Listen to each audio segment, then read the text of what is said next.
Okay, so good evening everybody and welcome to our Sunday night WAM region call. I'm Jennifer Cowie. I'm an independent consultant for WAM International at area manager level. Before I get started on tonight's training call, I've got some dates in the diary, just scribbled down here. So tonight at 9:30, we've got the fabulous area manager Candida Smith hosting the WAM Rally to District call. So make sure you're all on that call. It's brilliant, even if you're not going for districts. Even like I go on it every single week because it's just fantastic. You get so many hints and tips. So regardless of what promotion you're going for, get on the call. We've got area trainings going on this month as well. You ought to tap into. So we've got Melton Mowbray at the Edge on the 17th of October, 10 till 12. We've got Stamford at the Cozy Club again on the 17th, I believe, 10 till 12. And then Bourne, we've got it at Wake House this month. The 31st of October, so it is Halloween themed, 9:30 till 12 noon. And then the next region trainings are the 2nd of November. So we've got one in Melton at the site of the Knoll Hotel, and then the one in Stamford at the William Cecil. So also before I nip off, we've got 3 really good incentives this month. So the first one is for the whole of the WAM region. So we've got the first one is double your QB running through your business in October. And you'll achieve afternoon tea with Ella Harper, ENVP. She's absolutely amazing. And then in the Wales region, we've got our second incentive. So it's produced 2,500 PQB in October and again in November. And you win afternoon tea with the VPs. And the third incentive this month, again for the Wales region, is if you promote to the next level of promotion, you win a spa day. So that's absolutely amazing. So there's loads of incentives going on. So it's no better time to give it your all. Plus we're nation qual, so we want to give it our all for Fiona. So back to business and back to my training. So my training tonight is titled How to Build Network Marketing Leaders, and it's based on this book by a guy called Tom Big Al Streicher. I think that's how you pronounce his name. And in his book, Big Al concentrates on building 3 to 4 great leaders in your business, which is brilliant and a great theory, but obviously in Arbonne, if you only build your business on 3 to 4 leaders, your paycheck isn't going to be as big, because we're as wide as we are deep. So the wider you are, the bigger your paycheck is, and the deeper you are, it's the security in your business. So I'm going to take the points that are relevant to our business from the book, but it's a fantastic book. It takes about 3 or 4 hours to read. It's such a slim, I don't know if you can see how thin it is. It takes hardly any time to read. It's definitely one to read. So, Big Al says that there's 2 types of people who will join your business, and those are leaders and distributors. And distributors will come and go. He says they're like the sand washing on and off of the beach, and they aren't 100% committed to their business for one reason or another.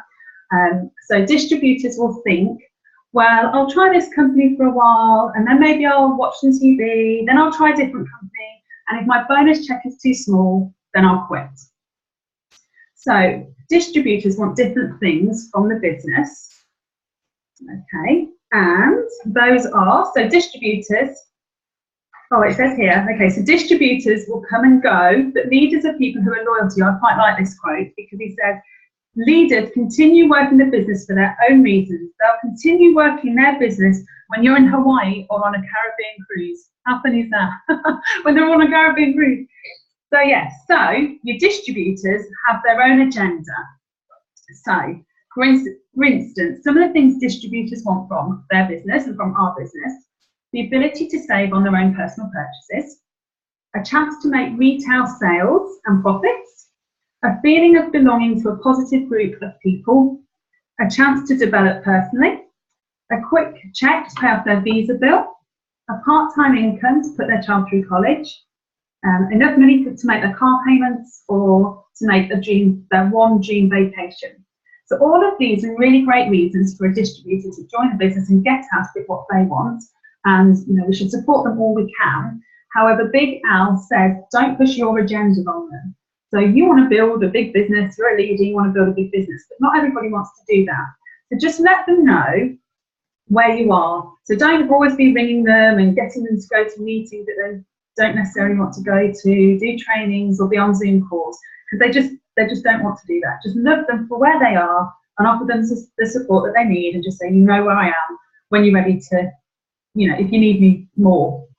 So yeah, so leaders are loyal to you and the company. So they're all in. So like I say, they are working the business for their own reasons, and they'll continue working their business when you're in Hawaii or on a Caribbean cruise. So how do you find a leader? So it gives you 2 examples. And the first one is you could poach a leader. You could go to another company and say, oh, well, look at our company, look at our compensation plan. It's much better than what you're currently getting. However, the only problem with that is if that person then is poached by you, what's to say that there's not another big deal, another big amazing compensation plan just around the corner that they will then be poached from you? So if they're not sort of all in and loyal to their company at the minute, there's nothing to say that they wouldn't be loyal to you as well. So the second way of having leaders within your business is to find somebody who's not a leader at all, but someone who is dedicated and who wants to learn the business. So basically when you find this person, you tell this potential leader, if you're really sincere and you really want to do this business, I'm going to help you become successful. I'm going to work with you and work and work and work and teach you what you need to know to become a leader and continue until we build you a solid group and a full-time income. So imagine you spend 6 months helping this new person become successful. You would then believe that your newly developed leader thinks highly of you and is committed to your success and his success. Because he does. So that if another network marketing company or another company then came along, he would be loyal to you, which is what you want as a leader. So over 6 months, that person firstly has a great relationship with you, like I say, but now they also know everything that you know and have their own experiences. So they're actually probably a better consultant than you are. And that's what we want. We want to make all of our consultants much, much, much better than us. So it's better than duplication by doing it that way. So we sponsor up and then we sort between our consultants, those who want to be a distributor and those of them that want to be a leader. And the difference between the two essentially is their commitment levels. So you've got people that are distributors that will be like, well, I'll try, you know, I'll try hard, or well, I'll do the best that I can. And then you've got the leaders that are like, that's it, I'll do whatever it takes, I'm all in, I want this, okay? So this level of commitment from your leaders, so the all in, back doors slammed shut, Debbie Neal approach, it can withstand hurricanes of negativity and the rejection of friends, relatives and co-workers. This potential leader will respond to challenges with the spirit of total commitment to his goal. So when a bunch of friends say no, he simply says to himself, well, I'll just talk to some more people then. Or when his entire warm market says, no, it's not for me, rejects him, he just says, well, maybe I'll do just a bit more work on my presentation skills or my communication skills. So as a team leader, you focus on your leaders and this will change your business. So he gives a really good story in his book about changing your focus. So when we focus on leaders, it changes how we build our business. And he gives a really good story about when he came. So this guy, Big Al, he's American, and he came across to England and for one of his sponsors. And as his sponsor picked him up from the airport, one of his sponsors rang and said, I've got a prospect wanting to hear about the business, can we go? And it was in Scotland and he was in England somewhere. It was basically an 8-hour drive. So he said, right, we'll just carry on driving, we'll just go. We've been on a flight from America, was tired, wanted to sleep. But he said, let's just go. And the guy said, are we crazy? We're driving 6 hours for someone who might not even show up. And he said, well, that's okay. And his sponsor was like, oh my gosh, you're mad. He was like, what do you mean it's okay? 6 hours up and 6 hours back, and this semi-committed prospect might not even show up. And so he said, John, we're not going there to give this presentation. We are going to support Brian, which was obviously his sponsor's sponsor. So I'm going to support the person, not give the presentation. And he goes on to say, we want to let Brian know that because he wants to be a leader, we're going to help him to the ends of the earth, no matter what, until he becomes a leader himself. It's irrelevant whether this prospect shows up or not. It's no big deal. We're driving 6 hours to show our commitment to Brian. And I think that's really, really important because, you know, there's times when you think, oh, well, the prospect hasn't turned up, I'm just not going to go. In my business, I block time out for my consultants.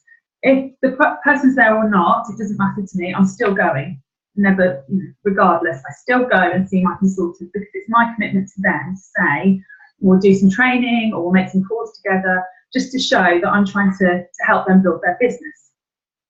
So by following that example and changing your thinking and change how you feel about failure when somebody doesn't show up, it becomes a lot less stressful.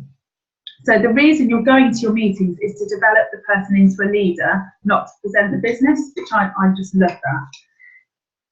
So it gives you a step-by-step plan on how to build leaders within your business. Step 1 is define what a leader is. Step 2 is how to find leaders. And step 3 is what to teach the leaders when you found them. So step 1, define what a leader is. So it gives me three main points what a leader is. And the first one is every single person on this call, so well done, leaders. It's listen to audios, read books, go to meetings, be on the Zoom calls, go to the company conventions. We are professional students of the business. We're constantly just thirsty to learn more information and just better ourselves to be the best consultant we can be. The second definition of a leader is when the person isn't around, so when, for example, I'm not around, someone in my team would conduct the opportunity meeting. So they take responsibility. If you take responsibility for your own business, you are a leader. So Zoom calls that need doing on Sunday nights when leaders are off on a cruise, that's a good example. But also like meetings when people go on holiday or conduct their own blazes. So in my team, I'm really proud, 2 members of my team have started doing their own little team meetings, which is just brilliant. It's taking absolute ownership of their own business and sort of leading their team forward. So that's just amazing. So yeah, so they conduct the meetings and you don't need to call from Hawaii to check that it's being done. And the third definition is they handle problems. So if any problem's going on in their team, it doesn't generally filter up to you. They deal with the problem there and then and it's sorted. So how do you find leaders within your business? So Big Al does this through observations. He says talk is cheap, completely cheap. So he gives people tests, and often he'll ask them to read a book, and he'll make another appointment sort of 2 days' time, and just say, come on, read the book, and we'll have a meeting, we'll discuss what's in the book. So non-leaders, he says, will come up with an excuse, like, oh, I can't read it that quick, or on the morning text him and say, I can't make the meeting, and make up an excuse. But he says the people that he knows are really, really deadly serious about their business, they call him first. So they'll call him and say, oh, I've read it, I've highlighted it, let's discuss what's in it. So it doesn't matter what the test is that you give this person, you're checking for their action from your potential leader. So it could be anything to step up, anything at all. So step 3, what do you teach the leaders? And I find this really interesting. And it's you teach them how to think like a leader. So he says that in every situation and problem, a leader will think completely differently to a distributor. So if we can train our distributors to think differently, when problems, challenges or situations arise, then boom, you have a leader. So leaders and distributors face exactly the same problems in their businesses day in, day out. Leaders don't become leaders because of lack of problems. They become leaders because of how they think and handle those problems. So I'm going to refer back to the book. So I love this. It says leadership thinking. How would a leader think when confronted with an exact same backorder situation? So at the minute we've got a small backorder issue with the meal replacement checks. So some distributors might think, oh my gosh, and completely freak out that we've got meal replacement checks on a backorder. Or a leader, and he's given an example here, is, whoa, the product is backordered. These products are in so much demand that even if my customers give me money, they still can't get hold of the product. It's so exclusive and selling so well, the company just can't keep the products in stock. A new customer is going to be so impressed, he'll probably order 2 or 3 times more product to make sure he can get some. That means 2 or 3 times more product volume than me, and 2 or 3 times more the bonus check. Wow, I hope they bring on some more back orders. Yes. So that would be obviously leadership thinking. But the great thing is, it doesn't cost anything to change your thinking. But how do we start training a distributor to start changing their thinking? And he says, by a story. So if you give someone a story, it's much more effective than lecturing somebody. Nobody wants to be lectured. And he refers back to your teenage years about being lectured. It didn't sink in. If you tell somebody a story, it's kind of indirect, it's a third party, and it goes in more, you sort of take it on board more. So he says, imagine that you're driving along one day and a red Ferrari almost forces you off the road. They're going so fast, they almost force you off the road. And the driver appears to be a young teenager, and he's obviously speeding. So how do you feel? What do you think about the driver? So obviously you're like, oh my gosh, he's crazy, he's going to kill somebody, you know, call the police. So you say, I don't like that teenager. He's reckless, and I almost had an accident. Someone should report him to the police and have him arrested. He is a danger to society. And then he goes on to say, later that day, you get a call from the hospital and it's from your son. And your son says, hi, I just wanted to let you know that the doctor said that I'm going to be okay, but I fell off my bike and suffered a serious cut. I could have bled to death, but fortunately for me, a teenager in a red Ferrari was driving by. He picked me up and raced me to the hospital just in time. So now you ask your potential leader this. So now what do you think about that teenage driver? And you completely change your perspective on it all. So there's two ways of thinking. You've got leadership thinking and distributor thinking. And if you think like a leader, you'll get leader results and leader-sized paychecks. And if you think like a distributor, you'll get distributor results and get a distributor-sized paycheck. So I'm not going to change your thinking, and no one can change your thinking. That's up to you to do that. But if you want distributor results, then think like a distributor. And if you want leadership results, think like a leader. It's strictly up to you which results you want in your business.